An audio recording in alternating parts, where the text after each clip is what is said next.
जय जिनेन्द्र साहब। सब्जेक्ट है कर्म, कर्मफल और कर्मफल परिणाम। लाइट चली जाने से इसके पहले का वीडियो छोटा और अधूरा रह गया था, वहीं से हम शुरुआत करते हैं। आचार्य श्री महाश्रमण जी फरमा रहे थे कि क्या करे अशोक जी, त्याग तपस्या बिल्कुल बंद कर दे क्या? वही बात मैंने पीछे बताई थी। अरे तपस्या बंद कर दे क्या? तो मैंने कहा चार दीवारी के भीतर हो तपस्या, सारा प्रोग्राम चार दीवारी के भीतर ही हो, बाहर न हो। मान कषाय न बढ़े, उसके लिए मान ख्याति यश कीर्ति की चाह न बढ़े, और बढ़ेगी तो मान कषाय बढ़ेगा तो अधोगति में जाना होगा उस जीव को। इसलिए सब कुछ चार दीवारी के भीतर हो, जाहिर में कुछ भी ना हो तपस्या के लिए। ये बात पिछले वीडियो में मैंने अच्छी तरह से डिटेल में बताई थी, दोबारा रिपीट नहीं कर रहा हूं मैं। गुरुदेव ने फिर फरमाया कि क्या करें अशोक जी, दीक्षा भी हम चार दीवारी के अंदर ही दे दे क्या? मैंने अर्ज की, गुरुदेव दीक्षा तो लाखों लाखों लोगों में कोई एक लेने वाला होता है। दीक्षा लेना कोई मामूली बात तो है नहीं गुरुदेव, एक लेने वाला होता है। तो उसकी प्रेरणा पूरे समाज में मिलनी ही चाहिए, वो जाहिर में ही देनी चाहिए, जाहिर में ही देनी चाहिए। तो आप कह रहे कि तपस्या चार दीवारी में करें, तो उसकी प्रेरणा कैसे मिलेगी लोगों को? गुरुदेव ने फरमाया, मैंने कहा गुरुदेव इस बाहरी तप की जरूरत ही नहीं है, अंतर तप की जरूरत है।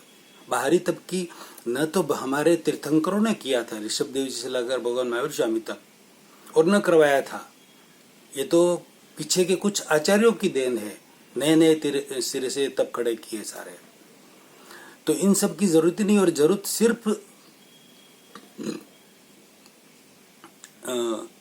इस शरीर को जब भी स्वस्थ करना हो तो उसके लिए तप जो भी अपनी शक्ति के अनुसार जितना करना चाहे उतना कर सकते हैं, बाकी जरूरत ही नहीं है।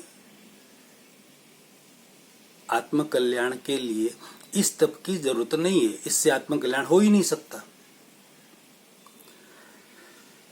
आत्मा तक पहुंचे बिना आत्मा प्रकंपित हो ही नहीं सकता।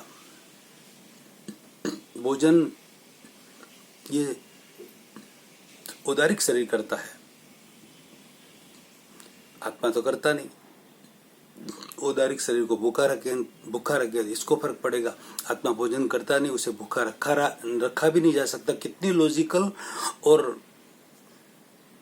साइंटिफिक बात है मतलब। तो फिर गुरुदेव ने फरमाया कि अंतर तप कैसे किया जाएगा आपके अनुसार? मैंने कहा गुरुदेव, अर्ज की गुरुदेव से, मैंने कहा गुरुदेव जैसे हमारे तीर्थंकरों ने अंतर तप किया था, भगवान ऋषभ देव जी ने अंतर तप किया था, 13 महीना और कुछ दिन तक उनको अन्न जल नहीं मिला, और उनका कैसा जबरदस्त अंतर तप था। 13 महीना और कुछ दिन तक अन्न जल नहीं मिलने से, भोजन नहीं मिलने से, गोचरी नहीं मिलने से वो गोचरी नहीं कर पाए, भोजन नहीं कर पाए। उसी तरह से हमारे भगवान महावीर स्वामी तक के जितने भी तीर्थंकर हुए हैं, उन सब ने जब भी लोगों को लगता था बाहरी लोगों को ये तपस्या कर रहे हैं लेकिन वो तपस्या नहीं कर रहे थे, वो अपने उदय कर्म को पूरा कर रहे थे। तो उदय कर्म को पूरा करते हुए जैसे ऋषभ देव जी ने समभाव रखा, समता रखी, संयम रखा ना गुरुदेव, वैसा समभाव, समता और संयम जब जब भी हमारे जीवन में, सब श्रावक श्राविकाओं के जीवन में, साधु साध्वियों के जीवन में, सारे आचार्य सारे गुरुदेवों के जीवन में जब जब भी आए, ऐसा उदय कर्म के अनुसार उस समय वो समता रखे, संयम रखे, समभाव रखे, वही रियल तप है, वही अंतर तप है ना गुरुदेव। वह होना चाहिए।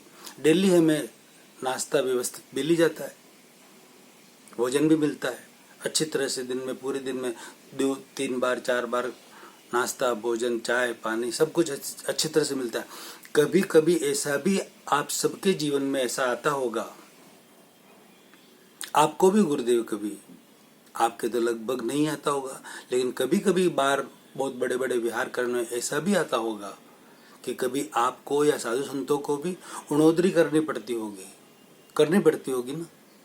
तो वैसा श्रावक श्राविकाओं के जीवन में भी तो आता है। कहीं कोई अचानक पत्नी कहीं चली गई या बीमार हो गई, अचानक और कोई प्रॉब्लम हो गई, तो नाश्ता भी नहीं बनेगा, खाना भी नहीं बनेगा, और ऐसी प्रॉब्लम में फंस गए, न तो बाहर से कुछ ला सकते हैं न खा सकते हैं, घर में भी नहीं बन रहा और सेवा में लग गए हैं, तो उस समय नवकारसी भी हो गई, समझ लीजिए नवकारसी हो गई, पोरसी हो गई,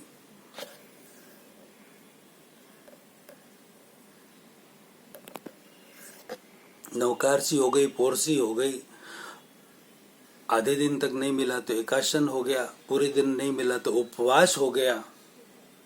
बस ये समझकर मन में समता रखे, संभाव रखे, डेली मिल ही रहा ना, एक दिन नहीं मिला तो क्या, ये हुआ उदय कर्म के अनुसार उन्हें पूरा दिन भोजन नहीं मिला, राइट, उदय कर्म के अनुसार उन्हें भोजन नहीं मिला, तो वह उस दिन, या ऐसे बहुत सारे प्रसंग आते हैं हमारे घर में, कहीं गए हैं, कहीं फंक्शन में गए हैं, लेट सेट हो रहा है, तो हम चिढ़े नहीं, दोस्त नहीं निकाले किसी को, किसी के ऊपर हम हावी न हो,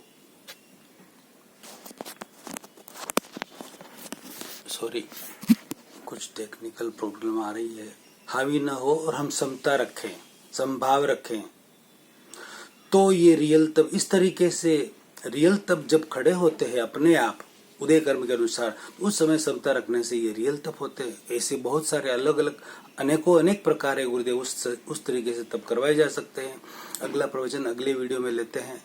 टेक्निकल कोई प्रॉब्लम है, वीडियो पूरा नहीं हो पा रहा है। वीडियो को लाखों करोड़ों व्यक्तियों में आप शेयर कराएं, अनुमोदना का पुण्य कमाएं। जय जिनेंद्र साहब।